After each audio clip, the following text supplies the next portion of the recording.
Novak Djokovic announced on Tuesday that he and his wife, Yelena, had tested positive for coronavirus. He recently organized a series of exhibition matches in Serbia and Croatia and is the fourth player there to test positive. Unfortunately, this virus is still present, and it is a new reality that we are still learning to cope and live with. I am hoping things will ease with time so we can all resume lives the way they were, Djokovic said in a statement. I am extremely sorry for each individual case of infection. I hope that it will not complicate anyone's health situation and that everyone will be fine.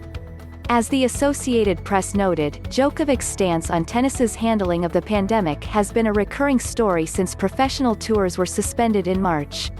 In April, for instance, he said he wouldn't want to take a vaccine to compete. The US Open is planning to begin in August without spectators and with smaller player entourages, and Djokovic has expressed doubts about whether he'd go given the restrictions. Faced with these potential alterations to the sport, Djokovic launched the Adria Tour, which drew criticism for its lack of social distancing and regulations. One viral video showed Djokovic and other players clubbing. The Croatia tournament's final was cancelled on Sunday after Grigor Dimitrov revealed he'd tested positive. Djokovic initially declined to be tested because he didn't feel any symptoms, before eventually saying on Monday that he would undergo a test.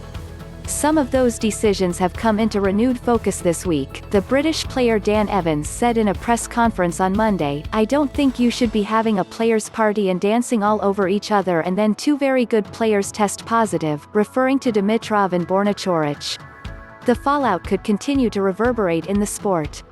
The Guardian suggested that the rescheduled major tournaments, August's US Open in New York and September's French Open in Paris, might now be in jeopardy, and that Djokovic could be pressured to step down as Players' Council president for the Association of Tennis Professionals.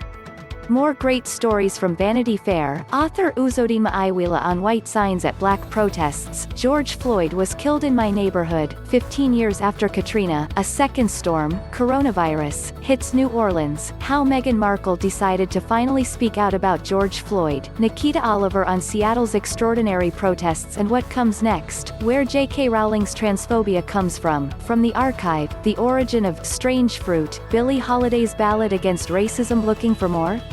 Sign up for our daily newsletter and never miss a story.